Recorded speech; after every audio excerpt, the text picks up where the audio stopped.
আয়েশা, কেমন আছো? আমাকে ফোন করছো কেন? বলেছিলাম তো আর ফোন করবে না। তোমার সাথে কোনো কথা বলতে চাই না। শোনো আয়েশা, আমার 1 লক্ষ টাকার খুব দরকার। মা আইসিইউতে, ট্রিটমেন্টের দরকার। তোমার কাছে টাকা নেই না?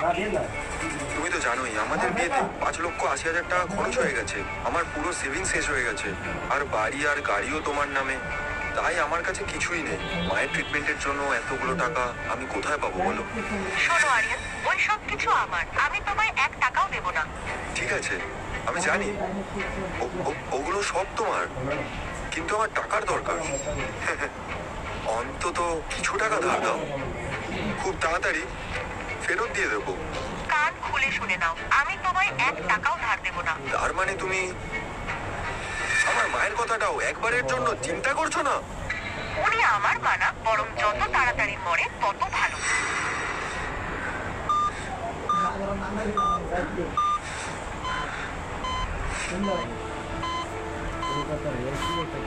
মা, বাবা মারা যাওয়ার পর তুমি একাই আমায় বড় করেছো, আমাকে একটা সুন্দর জীবন দিয়েছো। এবার আমার পালা। আমিও তোমার কিছু হতে দেবো না। অর্ডার ডেলিভারিতে লেট হচ্ছে, ফাইন হবে। আমাকে বাঁচাতে হলে ফাইন দিয়ে টাকা নষ্ট করলে চলবে না।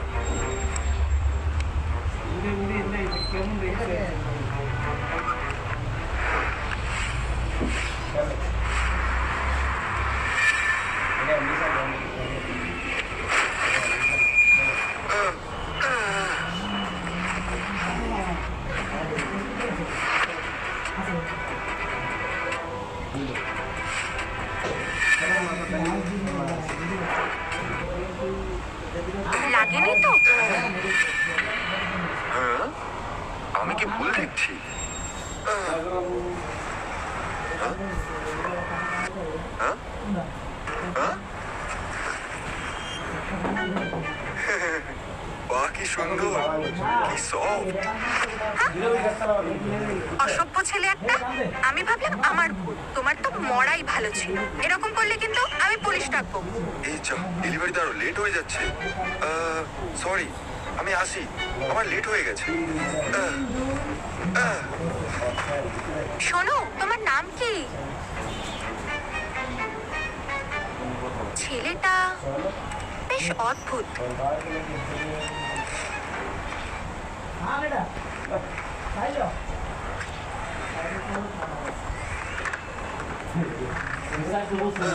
স্যার, এই নিন আপনার অর্ডার। শোনা, খাবার পরে খাবো, আমি আর অপেক্ষা করতে পারছি না। আওয়াজটা অনেকটা আয়েশার মতো।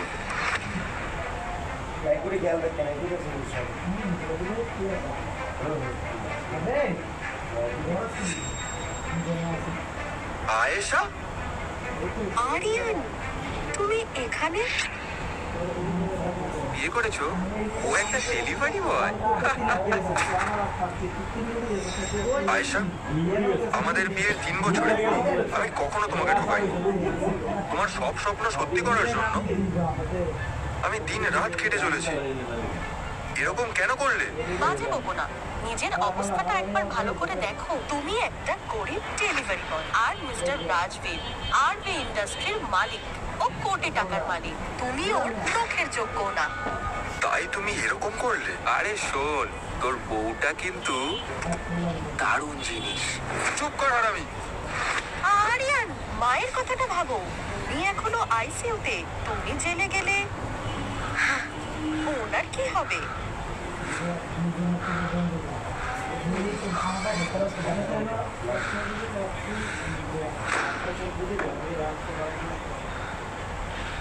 আয়েশা, মিলিয়ে নিও, তুমি একদিন ঠিক আফসোস করবে।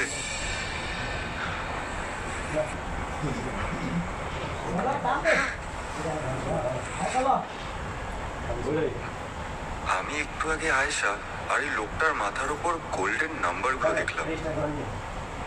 এটা কি আমাকে বুঝতে হবে?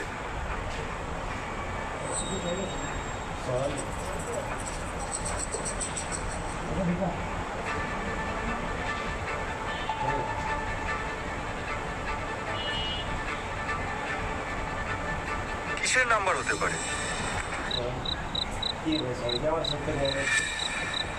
হ্যাঁ, এই পোকাটার ওপরও নাম্বার লেখা আছে।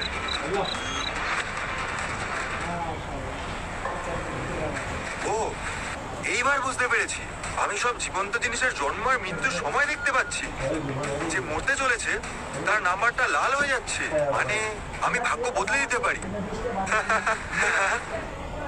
এবার যেভাবেই হোক মায়ের ট্রিটমেন্টের জন্য আমায় টাকা কামাতে হবে।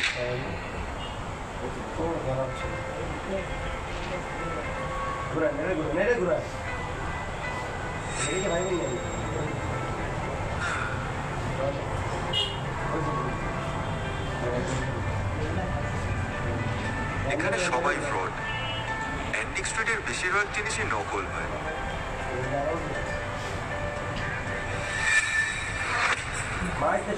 হ্যাঁ, কিন্তু এটা তো আসল মনে হচ্ছে। দেখো বাবা, কোনটা নেবে? এটা 500 বছরের পুরনো, 15 দশকের জিনিস। এটা তো বেশ দামি হবে।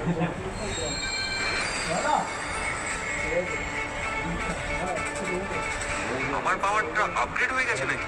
লিভিং থিংস দেখলে সেটার আমি জন্ম মৃত্যু জানতে পারছি, আর নন লিভিং থিংস হলে সেটা কত বছর পুরনো সেটা দেখতে পাচ্ছি।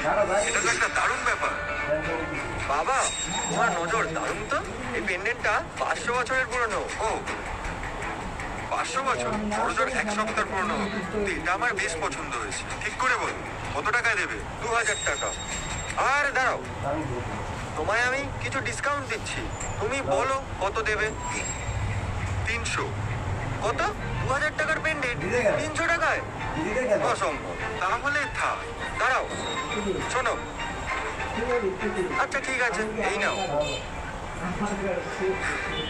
এই ছেলেটা কি বোকা। ওই পেন্ডেন্টটা নকল। আমি নোংরা আলার থেকে কিনেছি, তাও ওই টাকা দিয়ে।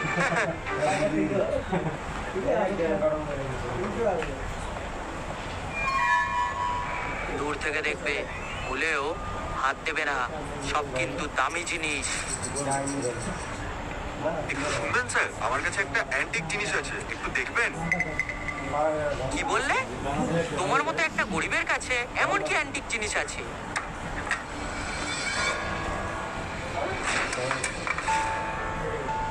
এটা তো সত্যি খুব দামি জিনিস। নিশ্চয়ই ও অ্যান্টিক জিনিস চেনে না। ভালোই হলো, সস্তায় কিনে নিতে পারবো। ঠিক বলেছো, এই পেন্ডেন্টটা সত্যি খুব দামি। এটা 500 বছরের পুরনো। যাই হোক, কিন্তু আমার কাছে এরকম পেন্ডেন্ট অনেক আছে। শোনো, এর বদলে আমি 5000 টাকা দিচ্ছি। আরে দাঁড়াও, আমাকে বোকা পেয়েছো নাকি? বেশি লোক করো না। খুব বেশি হলে এটা 5000 টাকার পেন্ডেন্ট। প্রথমত এটা 15th সেঞ্চুরির জিনিস, দ্বিতীয়ত এটা খুবই রেয়ার, আর তৃতীয়ত হলো এর দাম 1,80,000 টাকা। এটা কি করে সম্ভব? ও পেন্ডেন্টের ব্যাপারে এত কিছু জানে কি করে? আরে দাঁড়াও, আমি বুঝতে পারিনি যে তুমি এতটা জানো। ঠিক আছে, আমি ওই দামেই কিনবো।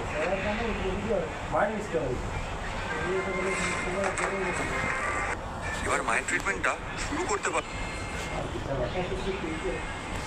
অ্যাকাউন্টে 1,80,000 টাকা ট্রান্সফার হয়েছে। এবার মায়ের ট্রিটমেন্টটা শুরু করতে পারবো, আর এই শক্তিটা ব্যবহার করে আয়েশা আর রাজবীরের ওপর প্রতিশোধ নিতে পারবো। এক্সকিউজ মি স্যার, রোগীর অবস্থা ভালো না। আইসিইউ থেকে বার করলে উনি হয়তো আর বাঁচবেন না। এনার ছেলে হসপিটালের বিল মেটায়নি। ওনার ছেলে টাকা আনতেই গেছে। ওই বেকার ছেলেটা শুধু শুধু আমাদের সময় নষ্ট করছে। হ্যাঁ, বুঝতে পেরেছি, কাজ হয়ে যাবে। এই মহিলাকে বের করো। মিস্টার রাজবীর এখানে থাকবেন। তোমরা জানো উনি কে? উনি এই শহরের সব থেকে বড় ব্যবসায়ী। ওনার কথার খেলাপ করা যাবে না।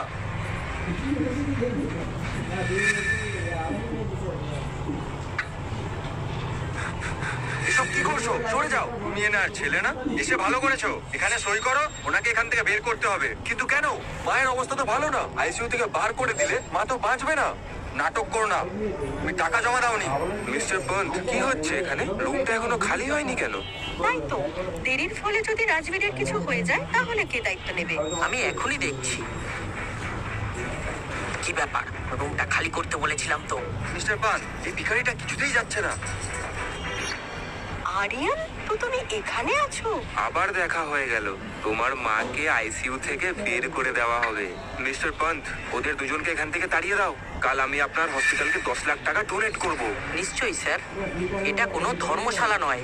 হয় 1 লাখ টাকা দাও, না হলে বেরিয়ে যাও। ওর কাছে তো মনে হয় 10,000ও নেই। 1 লাখ তো অনেক বেশি। আরিয়ান, এক কাজ করো, হাঁটু গেড়ে বসে আমার কাছে ভিক্ষা চাও। তার বদলে আমি তোমায় 10 লাখ টাকা দিয়ে দেবো।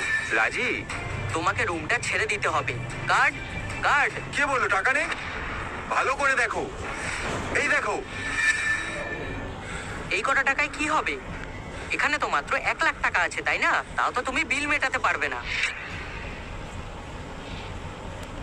এই নিন আপনার জিনিস। ব্রাশ ওয়াশারটা আপনার জিনিস। ব্রাশ ওয়াশারটা সাবধানে রাখবেন। ম্যাম, আপনি ওই মিথ্যেবাদীর কথায় বিশ্বাস করছেন? দাদুও বলেছিল যে 23 বছরে আমার জীবনের নাকি বড় ঝুঁকি আছে। শোনো, ব্যাপারটা ঠিক লাগছে না। একটু পরে এখান থেকে বেরোবো। তাহলে ম্যাম, যাওয়া যাক। 10 মিনিট ধরে এখানে অপেক্ষা করছি। এভাবে বসে থাকলে বার্থডে পার্টিতে পৌঁছতে দেরি হয়ে যাবে। আমি বোধহয় ওই ছেলেটার কথাগুলো একটু বেশি সিরিয়াসলি নিয়ে ফেলেছি।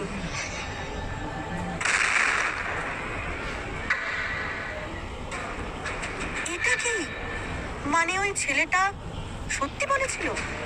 যদি আমি ওর কথা না শুনে 10 মিনিট আগে বেরোতাম, তাহলে এখন আমরা হাইওয়েতে থাকতাম, আর চলন্ত গাড়িতে আগুন লেগে আমার সত্যি মৃত্যু হয়ে যেত।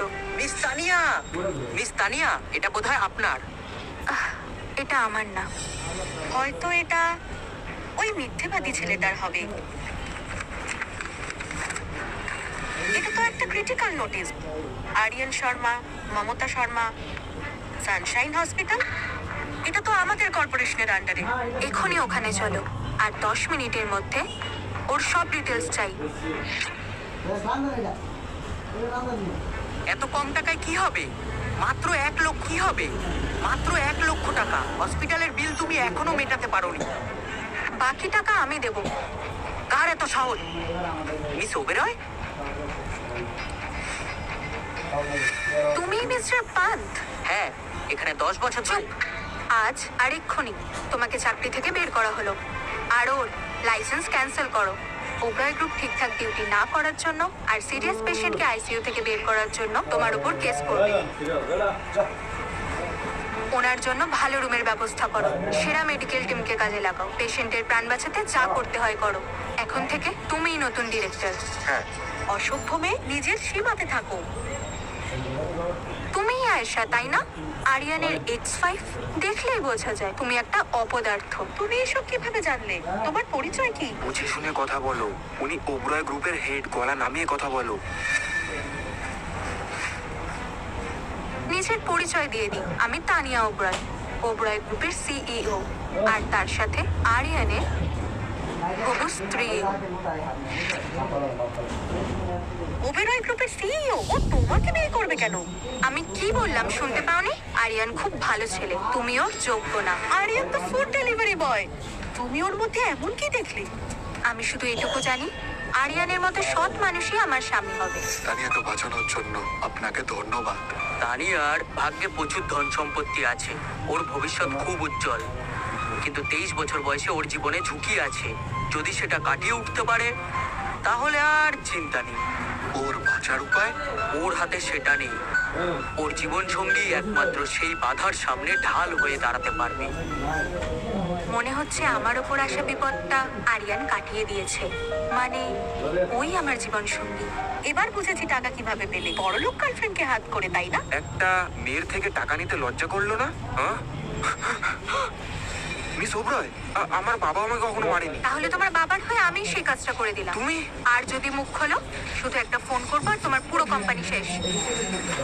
আরিয়ান খুব ভালো মানুষ, তাই এসব সহ্য করছে, কিন্তু আমি না। আমি ছোট ভুলেরও বড় শাস্তি দিই। আরিয়ানকে কিছু বললে তোমাদের কাউকে ছাড়বো না। ডার্লিং, আমি এদের শিক্ষা দিয়ে ঠিক করেছি না? এসব কেন করছো? তুমি যাওয়ার পরে আমার গাড়িতে আগুন লেগে গেছিল, তুমিই আমাকে বাঁচিয়েছো। বাহ, তোমাদের তো বেশ প্রেম চলছে। আরিয়ান, ভুলে যেও না, এখনো আমাদের ডিভোর্স হয়নি। ঠিক বলেছো। ডিভোর্স এখনো হয়নি, পাশেই একটা রেজিস্ট্রারের অফিস আছে, চলো আজই ডিভোর্স হবে। তুমি ওই বড় লোক গার্লফ্রেন্ডের জন্য আমাকে ডিভোর্স দেবে? এত সহজে না। সত্যিও যদি তোমাকে ভালোবাসে তাহলে আমাকে 1 কোটি দিন, না 3 কোটি, তাহলেই তোমাকে ডিভোর্স দেবে। আয়েশা, নিজের সীমা পেরিও না। তোমার টাকা চাই, আমি দেব। এই কার্ডে 150 কোটি আছে, নাও আর আরিয়ানকে ছেড়ে দাও। কাপুরুষ একটা, কোটির টাকায় বাঁচে। এত তাড়া কিসের আয়েশা? আমি আমার জীবনের সব সেভিংস তোমার নামে করে দিয়েছিলাম। শুধু তোমাকে বিয়ে করতে তোমার ওপর লক্ষ লক্ষ টাকা খরচ করেছি। তোমার সঙ্গে কখনো খারাপ ব্যবহার করিনি। আজ আমার মায়ের এই অবস্থা, আর তুমি এখন নাটক করছো শুধু ওই লোকটার জন্য। তোমার আরো টাকা চাই? ঠিক আছে, এই টাকাগুলোও নাও, কিন্তু মনে রেখো আমি এই টাকা সুদ সহ তোমার কাছ থেকে ফেরত নেবই।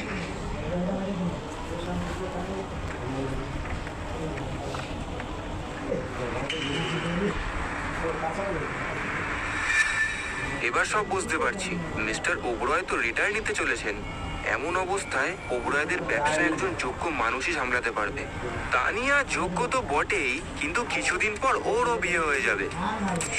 তাই হয়তো ও এমন একজন স্বামী খুঁজছে যে ওদের ফ্যামিলি বিজনেস সামলাবে। তাই তো ভাবছিলাম, তানিয়ার মতো মেয়ে আরিয়ানকে পছন্দ করলো কেন?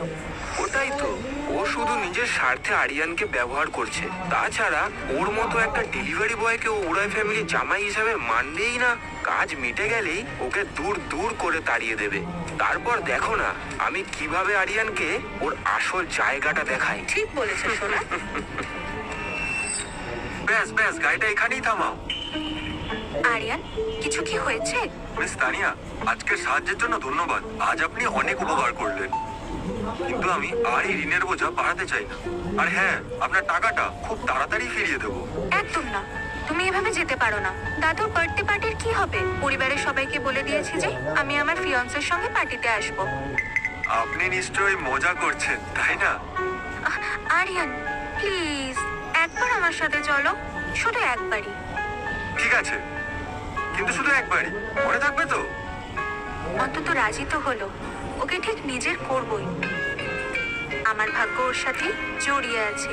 ওকে আমি নিজের থেকে দূরে যেতে দেবো না।